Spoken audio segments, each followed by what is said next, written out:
Cerita rakyat Jawa Barat asal-usul Nyi Roro Kidul dan kerajaannya yang penuh misteri. Di balik kisahnya yang penuh misteri, terdapat cerita tentang cinta, pengkhianatan, dan kekuatan luar biasa yang membawanya menjadi Ratu Laut Selatan. Cerita rakyat Jawa Barat legenda Nyi Roro Kidul merupakan salah satu mitologi yang paling dikenal di Indonesia. Salah satu alasannya adalah karena ceritanya yang terkesan mistis. Nyi Roro Kidul, sosok penguasa Laut Selatan yang melegenda, diyakini memiliki kekuatan gaib untuk melindungi penduduk pesisir dan menjaga kelestarian alam. Karena itulah, masyarakat Jawa memiliki banyak ritual penghormatan kepada Nyi Roro Kidul. Terutama mereka yang bergantung pada laut untuk mencari nafkah, seperti nelayan dan petani tambak. Ritual-ritual ini dipercaya dapat membuat mereka terhindar dari bencana alam di pantai selatan Jawa yang membentang dari Serang, Banten, hingga Banyuwangi, Jawa Timur. Cerita Nyi Roro Kidul telah diadaptasi ke berbagai versi, menjadi bagian tak terpisahkan dari budaya dan tradisi Indonesia. Sejumlah film yang mengangkat tokoh Nyi Roro Kidul antara lain adalah Kutukan Nyai Roro Kidul 1979 dan Bangunnya Nyi Roro Kidul 1985. Dalam buku dan jurnal penelitian, Adan J. Roro Kidul karya Inten Bayan alias Rene Adeboy, Moeson, Tahag 1967 dan artikel Tara N. Nyai Lara Kidul karya Jordaan, Roy. Dalam Asian Folklore Studies, volume 56, 1997. Yang terbaru adalah sebagai karakter permainan daring dan e-sports, sosok Kadita di permainan Mobile Legends dan Roro Kidul di Atlantika Online. Kisah Nyi Roro Kidul yang paling sering dituturkan dari masa ke masa diasumsikan berasal dari era kerajaan Pakuan Pajajaran pada abad ke-15. Meski begitu, penelitian antropologi serta budaya Jawa dan Sunda mengatakan bahwa legenda Nyi Roro Kidul dapat ditelusuri hingga era prasejarah. Lalu, dari mana asal-usul salah satu sosok mitologi yang paling dihormati atau ditakuti tersebut? Pertemuan yang ditakdirkan Alkisah, hiduplah seorang pemimpin kerajaan Pakuan Pajajaran di tanah Jawa yang bernama Prabu Siliwangi V. Ia dikenal akan wataknya yang arif, bijaksana, dan pemberani. Karena keberaniannya, ia sering berburu tanpa ditemani para pengawalnya. Pada suatu hari, Prabu Siliwangi sedang berburu hewan di hutan belantara. Tanpa disadari, ia telah masuk ke jantung hutan yang cukup dalam karena keasyikan berburu. Siang pun berganti malam. Ketika bersiap untuk kembali ke kerajaannya, ia mulai kebingungan. Prabu Siliwangi tak tahu di mana ia berada. Setelah berputar-putar untuk menemukan jalan keluar, ia akhirnya kelelahan dan beristirahat sejenak. Tiba-tiba, seorang perempuan berparas jelita menampakkan diri di hadapan Prabu Siliwangi. Mata Baginda Raja pun berbinar penuh harap menanti bantuan yang akan datang. Ia segera meminta bantuan kepada perempuan itu untuk menunjukkan jalan keluar. Perempuan itu terdiam sebentar lalu berkata bahwa ia akan membantu, asalkan Prabu Siliwangi mampu memenuhi satu syarat. Syaratnya adalah sang Baginda Raja harus tinggal bersamanya untuk sementara waktu. Prabu Siliwangi termenung sesaat untuk menimbang-nimbang keputusannya. Ia merasa bahwa tak ada ruginya berkorban sedikit untuk dapat kembali ke kerajaannya. Akhirnya, ia menyetujui persyaratan tersebut. Keduanya pulang ke rumah perempuan misterius tersebut, yang tak disangka, terlihat megah bak sebuah istana. Namun, saat ditanya tentang asal-usulnya, perempuan tersebut menolak untuk menjawab. Seiring berjalannya waktu, Prabu Siliwangi yang belum memiliki permaisuri mulai merasa nyaman hidup bersama perempuan misterius itu. Bahkan, perlahan ia mulai jatuh hati dan berniat untuk menikahinya. Mereka pun akhirnya menikah dan hidup bahagia untuk sesaat. Tanpa terasa, siang malam silih berganti. Prabu Siliwangi akhirnya tinggal lebih lama dari yang direncanakan. Ia kemudian teringat bahwa ia telah terlalu lama meninggalkan rakyatnya. Ia harus segera kembali ke kerajaan karena rakyatnya membutuhkan seorang pemimpin. Sang istri mengizinkan Prabu Siliwangi untuk kembali, serta mengutus pasukannya untuk mengantarkan suaminya kembali ke Pakuan Pajajaran. Sesampainya di istana, Prabu Siliwangi disambut dengan gembira oleh rakyat Pakuan Pajajaran. Selama ini, mereka mengira bahwa sang pemimpin telah lama meninggal. Kemudian, ia kembali menjalankan tugasnya sebagai raja seperti biasanya. Hari pun berubah menjadi bulan. Ia begitu sibuk menyelesaikan pekerjaannya hingga perlahan mulai melupakan istrinya. Pada suatu malam, ketika sang raja tengah tertidur pulas, terdengar suara tangisan bayi dari luar. Prabu Siliwangi mendekati suara itu dan terkejut menemukan bahwa suara tersebut benar-benar berasal dari seorang bayi. Ia segera menggendong dan menenangkannya sembari kebingungan. Tiba-tiba, muncullah kabut asap dan cahaya di depan Prabu Siliwangi yang diikuti kemunculan sosok perempuan. Ternyata, perempuan itu adalah sang istri tercinta yang membawa kabar bahwa bayi perempuan tersebut adalah buah cinta mereka berdua. Ia datang menghadap raja untuk menitipkan putrinya dan memohon agar raja merawatnya layaknya manusia. Mendengar perkataan sang istri, Prabu Siliwangi meminta penjelasan tentang apa yang dimaksud dengan merawat putri mereka seperti seorang manusia.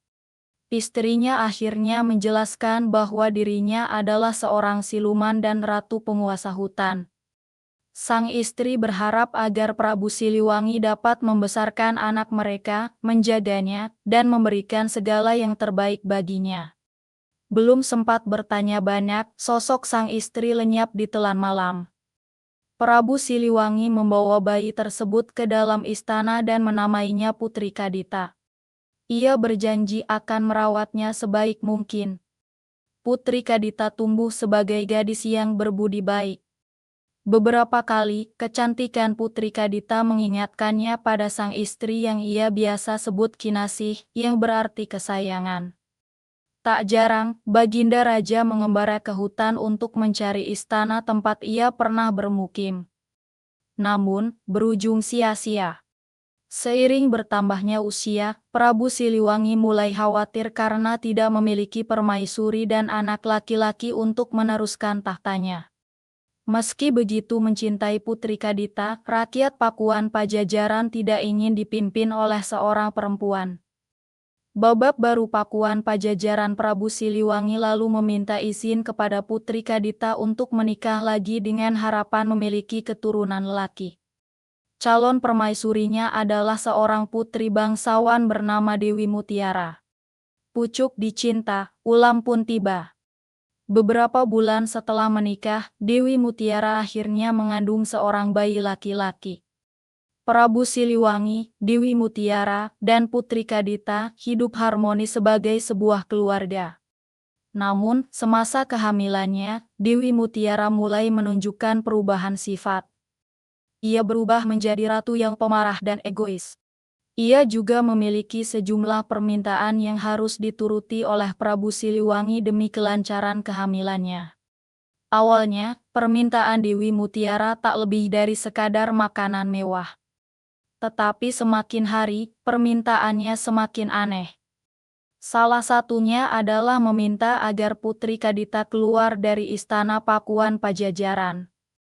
Dewi Mutiara cemburu akan kasih sayang Prabu Siliwangi yang begitu besar kepada putrinya.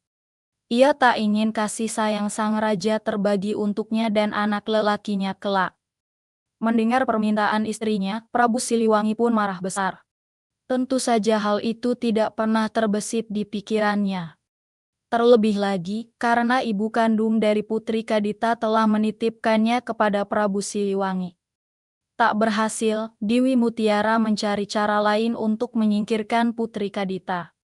Dengan bantuan para dayang, ia memanggil seorang dukun untuk menyihir sang putri. Malam harinya, Putri Kadita diserang rasa gatal luar biasa yang berubah menjadi kudis. Sekujur tubuh Putri Kadita dipenuhi nanah dan bisul, serta aroma menyengat. Sang raja mengundang banyak tabib untuk menyembuhkan sang putri. Hasilnya nihil.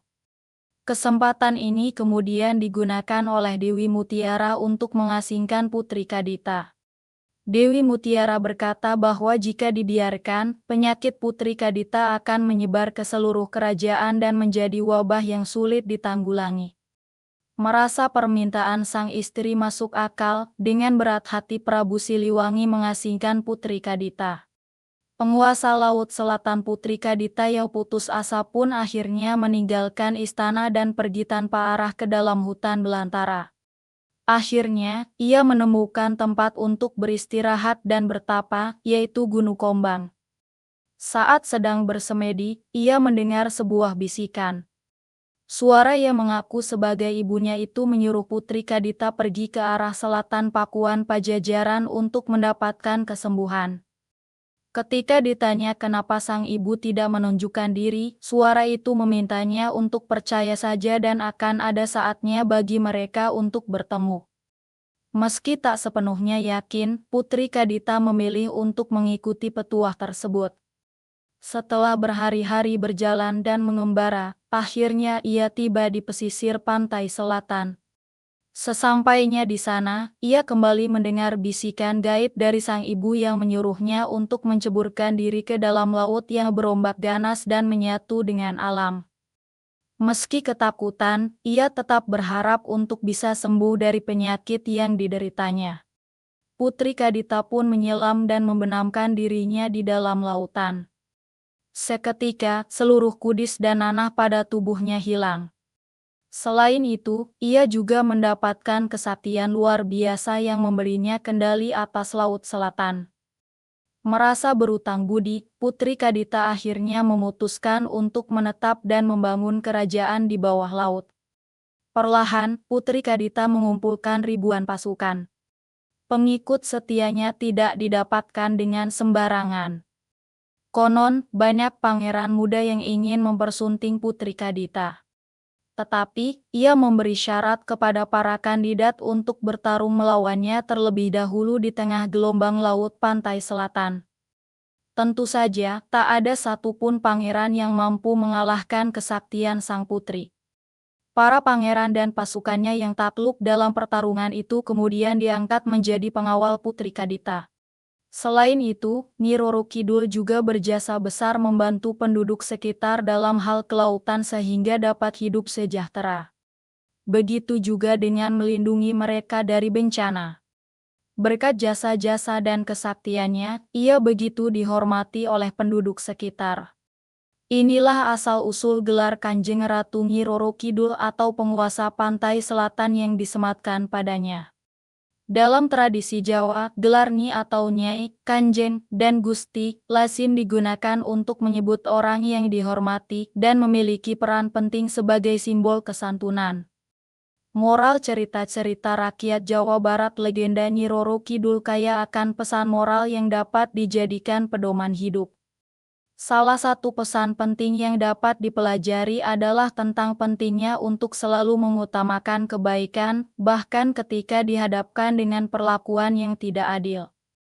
Sikap Putri Kadita yang tidak menyimpan dendam kepada ibu tirinya, Dewi Mutiara, dan bahkan rela meninggalkan istana Pakuan Pajajaran, menjadi teladan bagi kita untuk selalu teguh dalam kebaikan, bahkan dalam situasi yang sulit.